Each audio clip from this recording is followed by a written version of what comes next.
The What Up Doe Show. Your commentary on sports, entertainment, and alternative news. Come on. All right. Hey, it's the What Up Doe, the What Up Doe, the What Up Doe Show.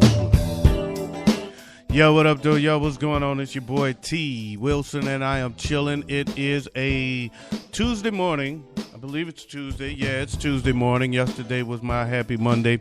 I had a busy day yesterday, man, so I'm getting a late start today because I had a whole lot going on this morning. I was putting my stuff together, and I came across a news story that got my attention, and I ended up getting a little bit more involved. I'll touch on that later. In fact, it's probably going to be the last thing I touch on today.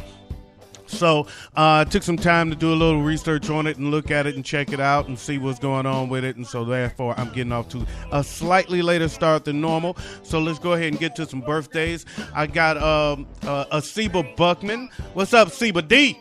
Got Bianca Lynn. What's up, Yonka Donk? Rosalind Bazell, the beautiful Rosalind Bazell. A poet and hairdresser, the beautiful Trends Fleming. What's up, Trends? Maxine, A Touch of Max Heart. Dr. Una Johnson, and the beautiful Isabel Arista Isabel. That is my birthdays for today, so happy birthday to all of y'all.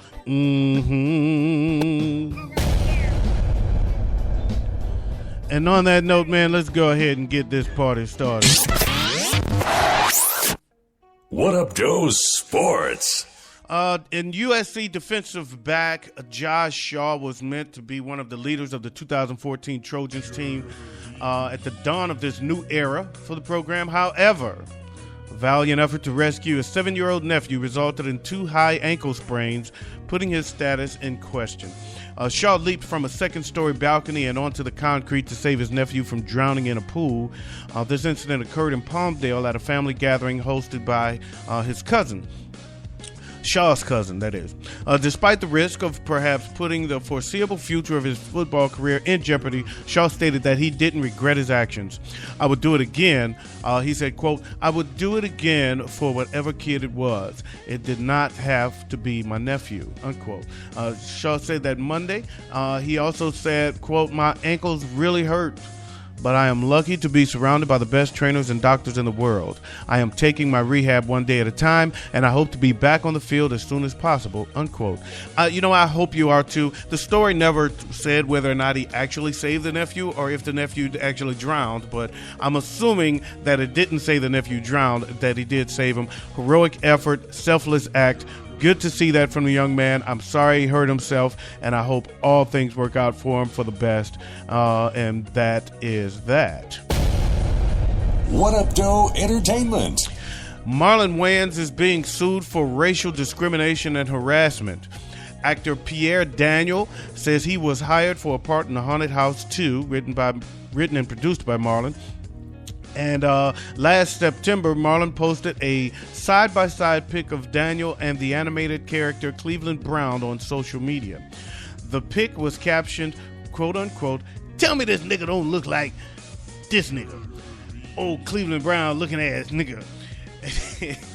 Daniel says Marlon's post was racially motivated and mocked his appearance, especially his afro. Daniel also accuses Marlon of leering at him and rolling his eyes. Daniel says the comparison seriously injured him by causing shock, pain, discomfort, and or anxiety. And as a result, he can no longer work as an actor. I think you're working as an actor now.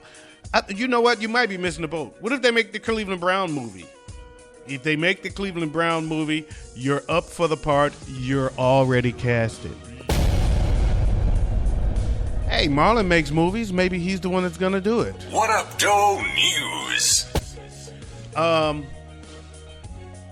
Pine Point, Maine. 14-year-old girl in Maine caught an extremely rare blue lobster while out to sea with her father. On Saturday, Jay LaPlante of the Miss Megan, a lobster catch company, was retrieving lobster traps off the coast of Pine Point, Maine, with his daughter and company namesake Megan when the 14-year-old retrieved a trap with a rare blue lobster. It definitely stood out, LaPlante told the Portland Press Herald, as it may as well should have. Researchers estimate only 1 in every 2 million lobsters are born with blue coloring. Megan plans to donate it to the Maine State Aquarium in West Booth Harbor, and also wants to donate it to the B-52 so they can make another rock lobster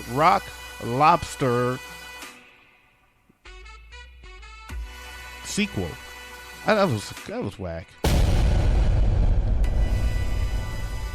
In Tampa, Florida, I got some whack stories today. What can I say? A Florida man charged with illegally stockpiling weapons in hopes of attacking the United States government and staying ready for Revelations-style Armageddon will plead guilty to federal charges. An undercover FBI agent infiltrated the Florida-based extremist group, the River Otter Preppers, and discovered the group was stockpiling weapons for a violent last stand against federal law enforcement agents. In anticipation of their interpretation of the end of the world, the undercover agent even purchased illegal explosives from the suspected leader, Martin Howard Winters. Winters also specifically showed the undercover agent maps with battle plans that included, this guy was tripping, burying food in barrels and blowing up his own house. This cat is out of his rabbit-ass mind. People are out there actually thinking like this, folks. We got to be careful, man. We don't know what people are up to. Your neighbors could be up to some crazy shit and you have no idea. This guy is preparing for the end of the world over here and is stockpiling weapons like a madman. We have no idea what your neighbors are up to sometimes, man. We really need to be careful out in this world because there's some crazies, dude. There's some real crazies out here, for real. And we have no idea. You don't know this guy is stockpiling weapons and planning on blowing up his home. That means your home is going up too if you live next to him. And you don't even know. You have no idea that this guy is next door planning to blow up your house. Dude, the war is over, man. I'm serious about this, man. The war is over, dude. Chill out, okay? My goodness. What are these people thinking, man? Anyway, I'm sorry. I didn't know I was going to go off on a tangent on that, but here's the funny part. A federal grand jury issued indictments to Winters and 5 other River Otter Preppers for designing and building destructive devices without a permit and additional charges. This guy had illegally purchased at least 30 semi-automatic rifles from Strawberry and buried them along with deadly traps around his Tampa area property. So you could be going to knock on this guy's door. It could be Halloween, your kids going up to say trick or treat, and they're exploded by hitting bombs under the ground.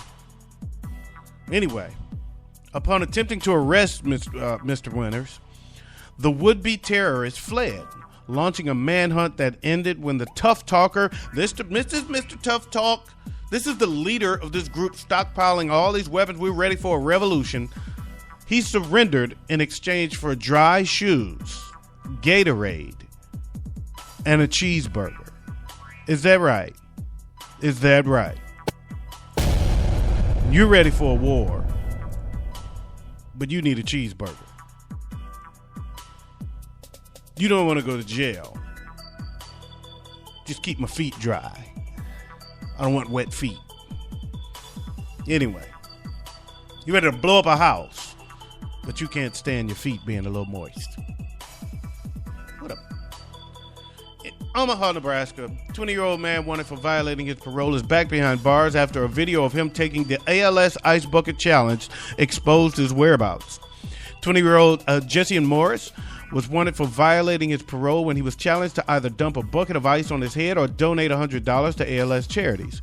Released from Omaha Correctional Center in March, Morris was convicted in 2010 for attempted second-degree assault using a firearm. He must have been down with the preppers. He was down with the River Otter Preppers. Rather than discreetly donating, Morris chose to douse himself in ice water and posted a video of it on Facebook. Omaha police wasn't monitoring Morris, but one of his Facebook friends snitched him out. You got rats for friends on Facebook, folks. Be careful what you do. Be careful what you put on Facebook. People like to put their business out on Facebook, but you got rats for friends. Some of your Facebook friends are not actually friends of yours. So be careful what you put on Facebook. Morris did surrender quietly. First giving police, he did not surrender quietly. He's not a river or a prepper after all. He's not down with him. He didn't ask for a cheeseburger and some dry shoes. He gave police a false name, then he's spitting in Offer's face. And when they finally got him under control, put him in the back of the car, he kicked through the partition between the front and back seat, trying to escape. He was eventually booked for violation of his parole, suspicion of a criminal impersonation, resisting arrest, and assaulting an officer. That's how you go out, Mr. Winters. Want to be a revolutionary? That's how you go out. I just want some dry shoes and a cheeseburger and a Gatorade.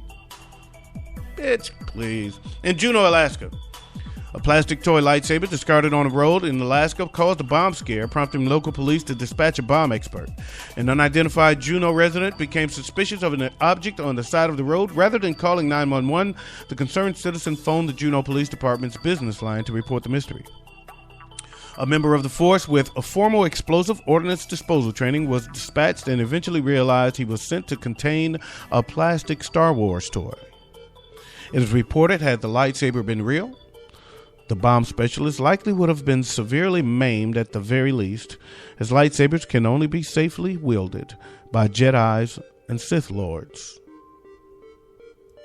or their trainees.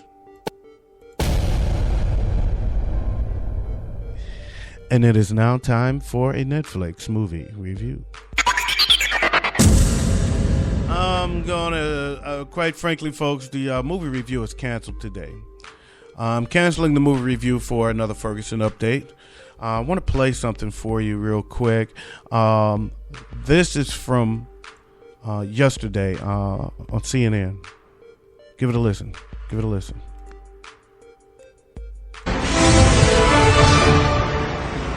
But we're going to begin with some breaking news this hour, an alleged audio recording of the moment Michael Brown was shot.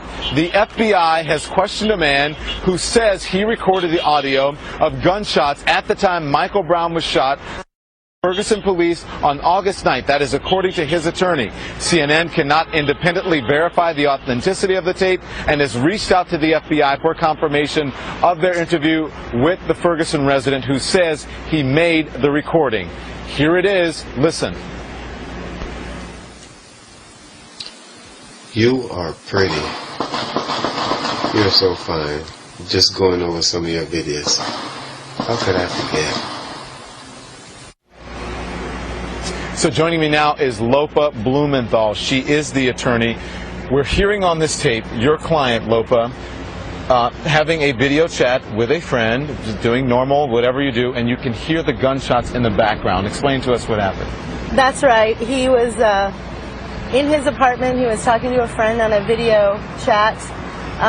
He heard loud noises, and at the time, he didn't even realize the import of what he was hearing until afterwards. And it just happened to have captured 12 seconds of what transpired outside of his building. Okay, let's listen one more time to what happened. You are pretty. You're so fine. Just going over some of your videos. How could I forget? Okay, you have been interviewed by the FBI. He has been interviewed by the FBI tonight. As we were calling your office, you were on the phone with the FBI? The FBI was in our office interviewing my client. And what did they talk to him about?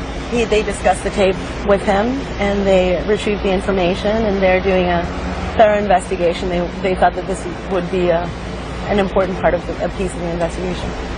On the tape, what we have been told that at least 6 shots were fired at Michael Brown.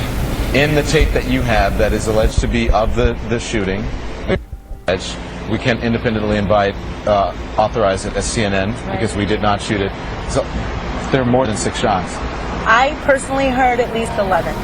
I personally heard at least 11 myself. I think that's very interesting personally. I've been reading some of the comments. Some people were writing it off. I don't know if it's real. As he said, the authenticity of the tape is not something that CNN can comment on. So it's the alleged tape, as was mentioned. You're so pretty. I kind of like what he was saying there. But if there's at least, it sounds like at least 11 shots. There's like 6 of them run off, and then there's a pause, and then there's like 5 more. So was that when he turned around and said, "I'm not armed, stop shooting," and then the 5 more shots? Because it was said that he did turn around, raise his hands, and then more shots were fired. So I think it's interesting. I'm curious to see how this is going to play out. The funeral was yesterday. The protests have succeeded. It's been quiet in Ferguson for the past few days. There has been peace in Ferguson for the past few days. But please don't take the peace for weakness. Don't take the peace for relaxation, that everything's cool now. There was another soundbite I wanted to play, but I didn't get a chance to record it. I have to get it for you later. There was a Ferguson police officer that was speaking at a little function, and man, it was the things he was saying. He was such a bigot. It went to me. It went to the commentary that there's a serious issue in Ferguson and within that community, within the culture there, that needed to be addressed. And it goes back to something I said before, that tension is not built up overnight, not this much tension, that this has already been going on for a while. And it was just a ticking time bomb waiting to explode. And it did. The funeral yesterday for Mike Brown was held. It was a star-studded event, so to speak. Well, a lot of big names. I won't call it as an event, but there were a lot of big names that showed up. The Trayvon Martin family was there. Al Sharpton, of course, and Jesse Jackson, not Reggie Jackson. Spike Lee was there. David Banner, a lot of other big name people, but was there. But that's of very little importance. What's important is that we don't let this go. What's important is that just because there's peace, let's not that be mistaken for relaxation, for forgiveness, that it's not over. There's still need for action. There's still need for justice. There's still need for someone to make a change within the culture in that area and in several areas around the country. I also want to touch on this, since I've mentioned other areas around the country. In Louisiana, an autopsy for Victor White III. Remember that name. So here's another trend that's been going around. This just shows you that there's stuff that's not been, we've not had outrage about because we haven't heard about it. It hasn't been on tape, caught on tape. It hasn't been something that made national news and didn't get the national exposure that's going on. And it's a problem. And that's Victor White III, a Louisiana man who police said shot and killed himself in March while he was handcuffed in the back seat of a sheriff's car.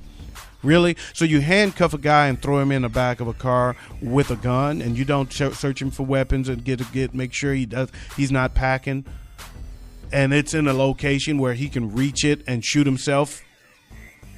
Really? Well, it's the autopsy has shown that the bullet entered White's chest and then perforated his left lung and heart before exiting his armpit and lacerating his upper arm. So he was allegedly involved in an altercation. Let's get this right. Hold up. He's handcuffed in the back seat of a sheriff's car and shot himself in the chest? All right. Well, here we go. White was allegedly involved in an altercation when deputies responded to the call. They claimed to have found illegal drugs on him, which led to his arrest. According to the authorities, White was in handcuffs with his hands behind his back when he was killed, allegedly by his own gun, which conveniently wasn't found during the search that led to his arrest. Okay?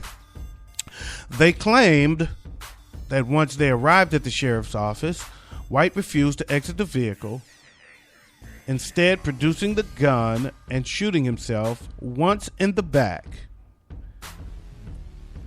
This has now been determined to be false. Police lie. Okay? Police lie. When they do wrong, they cover their own tracks and they cover each other's backs. They lie, though. And you get to court. How hard is it to dispute a police report? It's very hard. People tell you, if you go to court, it's your word against the cop's word, you're gonna lose. Why? They lie. This isn't the first time that a handcuffed black man has died under suspicious circumstances. In August 2012, Travis Carter, a 21-year-old Mississippi man, was shot to death in the back of a Jonesboro, Arkansas Police Department squad car. Police claim that he pulled the trigger even though he was handcuffed and shot on the right side of his head. His mother, on the other hand, said her son was left-handed.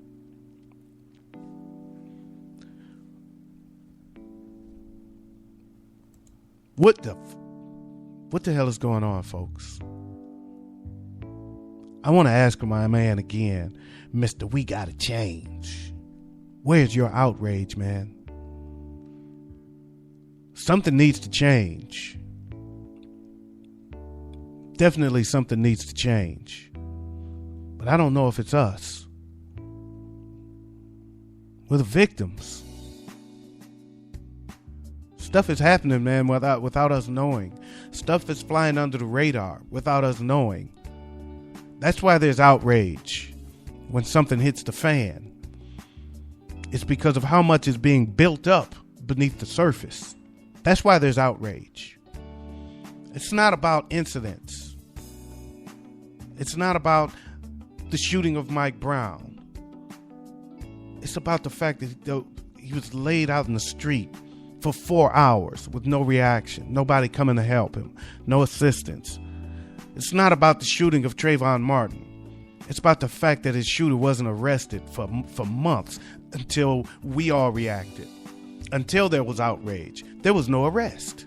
He was getting away with it. He left the scene with his gun. He wasn't drug tested.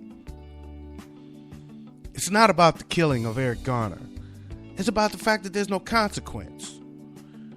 You kill black people and there's no consequence. People are going to compare it to black on black crime, but when there's black on black crime, the killer has to face consequence. So he runs or he escapes. There's outrage. We don't like black on black crime. There's outrage about it. But the true outrage and the true outcry comes when there's a lack of justice.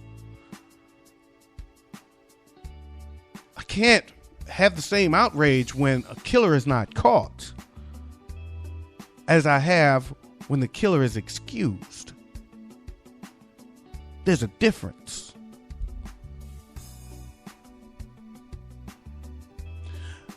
All right, man.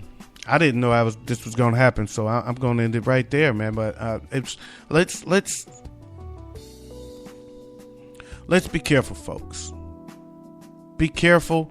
Tell your children to be careful. Pray for our children. They're out there, and people hate them.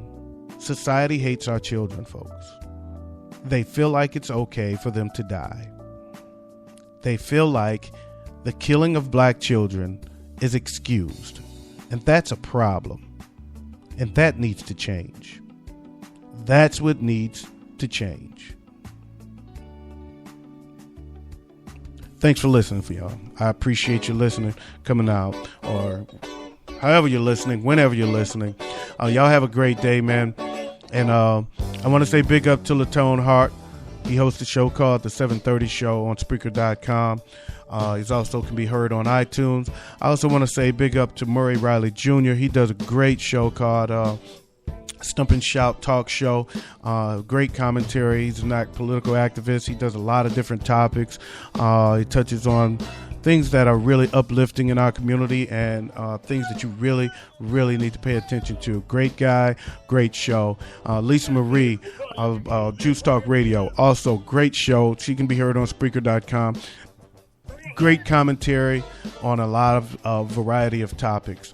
So, yo, make sure you listen to those shows, and y'all have a great day. Peace out. Pressure Crease out. Keep the police out while our busters knees out, and I'm out of here. Peace.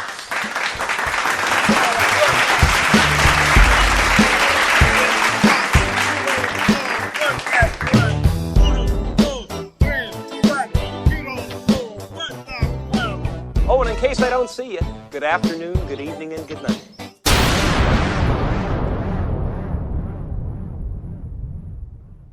What up, though?